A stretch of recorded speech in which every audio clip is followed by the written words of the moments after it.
The menu card hit my chest before falling into my lap. A silence dropped over the Thanksgiving table as my 8-year-old nephew stared at me with the unfiltered honesty only children possess. There. Maids eat in the kitchen. Mom says Aunt Gina is like the help. The crystal glasses and gold-lettered menus blurred as I focused on my sister Penelope's face. Her perfect makeup couldn't hide the flush spreading across her cheeks. 20 pairs of eyes shifted between us while the caterers hovered awkwardly in the background. You said Aunt Gina can't afford nice things, and that's why she looks like the help, Ryan continued, gaining confidence with each word. You said people like her eat in the kitchen with the staff. My name is Gina. I'm 38 and a software consultant. This is the story of how I stopped bankrolling my own humiliation. I'd arrived at exactly 3 p.m., the time specified on Penelope's meticulously designed digital invitation. The pumpkin pies I'd spent the morning baking were still warm as I carried them up the walkway of her suburban showpiece home. The landscaping alone probably cost more than my monthly rent. "You're late," Penelope had greeted me at the door in her designer dress, hair professionally styled for what was supposedly just family dinner. "Put those in the kitchen. We're using the caterer's desserts. Yours can be backup." I'd placed my pies on a side counter, away from the elaborate display the caterers were arranging. 4 years of this treatment. 4 years of being the invisible support beam holding up my sister's perfect facade. The dining table gleamed with china and crystal I'd never seen before. When I found my place card at the far end next to the children's section, I wasn't surprised. My designated spot every year, with the 8-year-olds while everyone else had adult conversation partners. "Can I help with anything?" I'd asked Penelope. "No, the caterers have it handled. Just stay out of the way." So I stood in the living room, nursing a glass of wine, watching the choreographed performance of my sister's life. Her husband Daniel's parents showing cruise photos, her 4 children occasionally being shushed when they got too loud. The devices they played on, I'd paid for those indirectly, just like I'd paid for their education, their lifestyle, their entire world. 4 years ago, Penelope had called me sobbing. "We can't make the tuition payments. Daniel's investment didn't pan out. We're 2 months behind. They're going to kick the kids out. Lakeview Academy, $32,000 per child per year. 4 children, $128,000 annually. How much do you need for just this semester? $16,000 per kid, $64,000 total." I transferred the money that day, then again the next semester, and the next. For 4 years, $128,000 annually, straight from my account, to their prestigious private school. Automatic payments that Penelope never mentioned again, as if the problem had resolved itself naturally. Now my nephew was throwing a menu at me, telling me I belonged in the kitchen with the staff, and Penelope wasn't correcting him. "Tyler shouldn't have thrown that," my sister finally spoke, her voice strained. "But he's not entirely wrong. You are more comfortable with a simpler lifestyle. Maybe you prefer eating in the kitchen, less pressure to keep up with the dinner conversation." "That's where you belong," added my 15-year-old niece Isabella, not looking up from her phone. "Mom says you're basically poor." "Isabella," Penelope's rebuke was weak. "You do say that," confirmed my 12-year-old niece Olivia. "You say Aunt Gina is poor, and that's why she drives that old car and wears cheap clothes." I looked around the table at the faces staring back at me, some with pity, some with agreement, some with embarrassment that the quiet part had been said aloud. These people thought I was poor. The irony burned in my throat as I carefully folded my napkin and stood. "Gina, don't be dramatic," Penelope sighed. "The children don't understand." "I'm leaving." "Oh, come on, you're being too sensitive. It's just a misunderstanding." In the kitchen, I grabbed my pies from the backup counter, the pastry I'd woken up early to perfect, now relegated to second-tier status. Just like me. I slipped out the side door without another word. I walked out into the chilly November air, making my way to my car parked at the curb.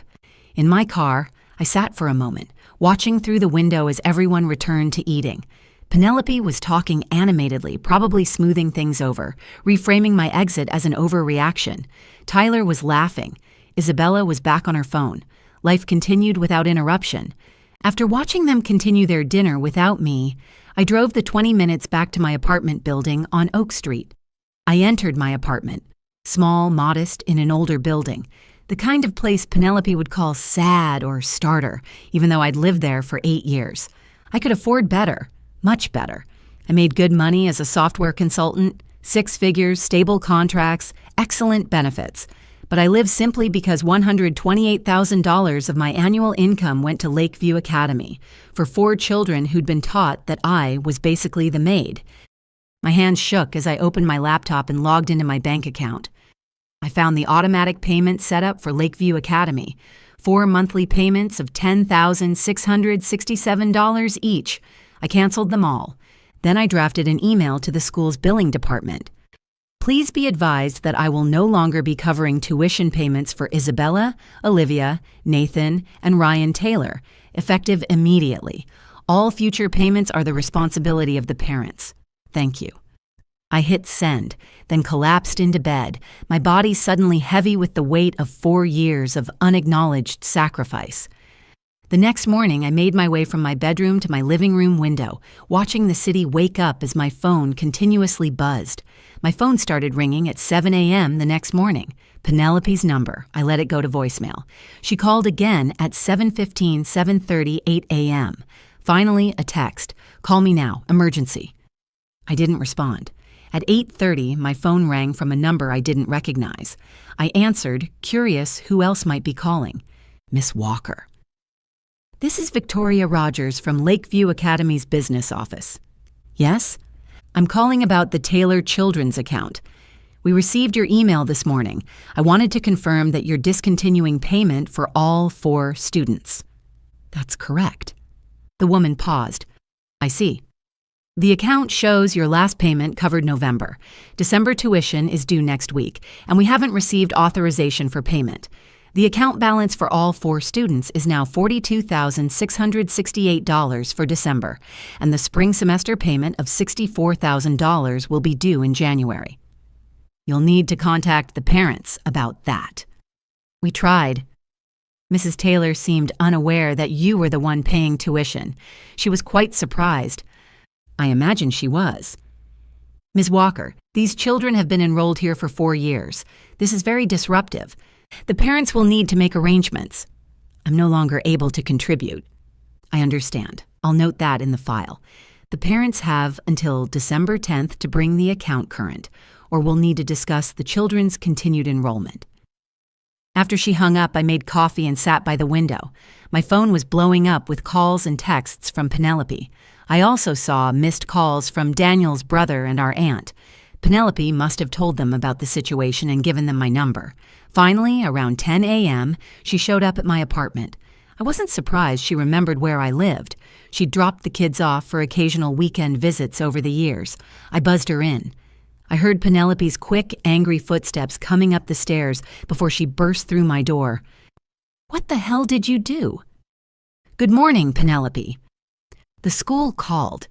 They said you've been paying the kids' tuition for 4 years, and now you've stopped. December payment is due, and we don't have $42,000. Then you'll need to find it. Find it? Where? The same place you found it before I started paying. We never had it, you know that. Daniel's income barely covers the mortgage and car payments. Then maybe the kids should go to public school. Her face went red.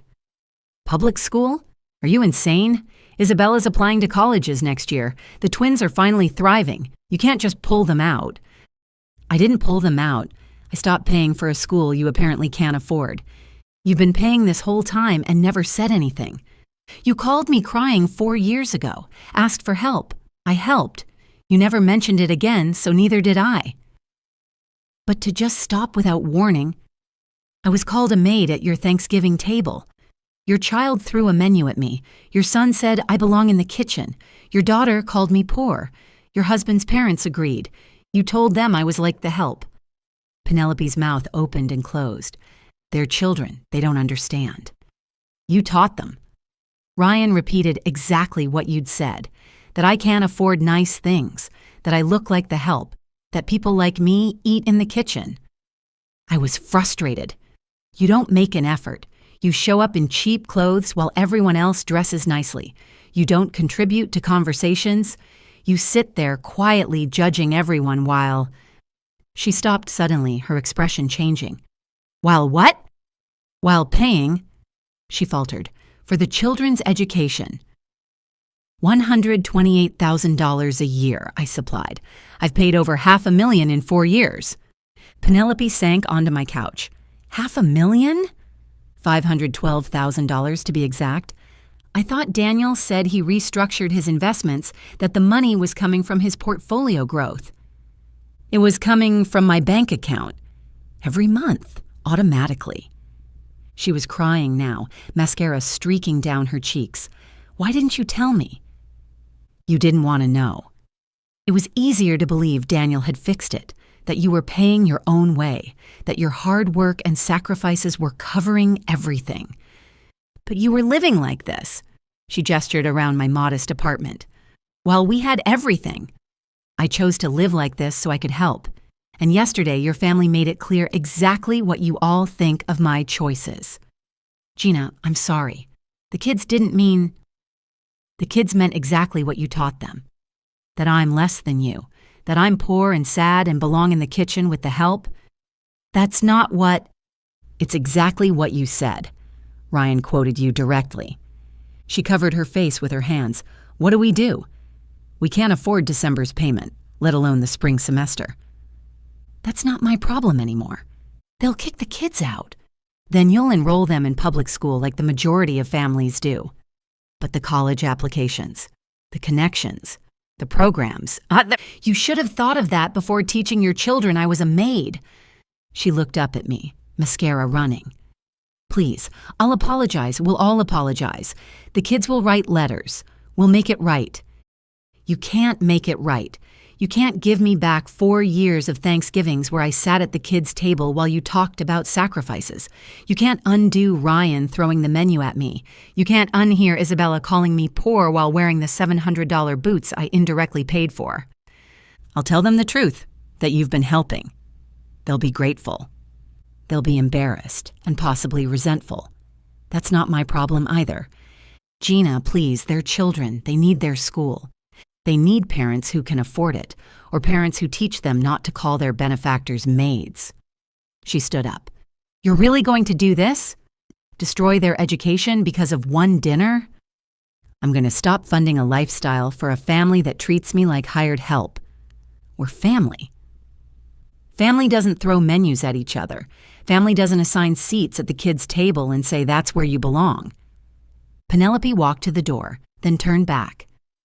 Daniel's going to be furious. His parents will never let this go. Everyone will know we can't afford Lakeview. Everyone already knows, I replied. They just thought it was Daniel's achievement keeping you there. Now they'll know the truth. She left. I spent the rest of the day ignoring calls from Daniel, from Penelope again, from Daniel's brother asking me to reconsider, from our aunt gently suggesting I was being harsh. No one called to apologize for the dinner, just to ask me to keep paying. On December 10th, I got an email from Lakeview Academy confirming that Isabella, Olivia, Nathan, and Ryan Taylor would not be returning for the spring semester due to non-payment. Penelope posted on social media about how they decided public school would be better for the kids. More diversity, more real-world experience, a conscious choice. The comments were supportive, no one knowing the truth. I spent my first December in 4 years not budgeting for tuition payments. I booked a vacation, updated my wardrobe, looked at nicer apartments. I lived like someone who made 6 figures instead of like someone who paid for 4 private school tuitions. My Thanksgiving pies, the ones Penelope had relegated to backup, sat in my freezer for a week before I threw them away. Next year, I'd make them for friends, for people who didn't assign me to eat in the kitchen. For people who understood that maids should be treated with respect anyway, and that I'd never been the maid at all. I'd been the benefactor. 6 months later, I still hadn't spoken to Penelope or her family. The occasional text message from my nieces and nephews went unanswered. Their sudden interest in my life came too late. As for my sister, our relationship remained broken, a casualty of years of disrespect that couldn't be undone with a simple apology that never genuinely came. Before you go, here's a quick bonus for sticking around. If you love learning and growing like I do, you need to try audiobooks. I've got an exclusive deal with Audible. Your first month is completely free. That's access to over 500,000 titles, zero cost to you. All the details are waiting in the description. Don't miss this one.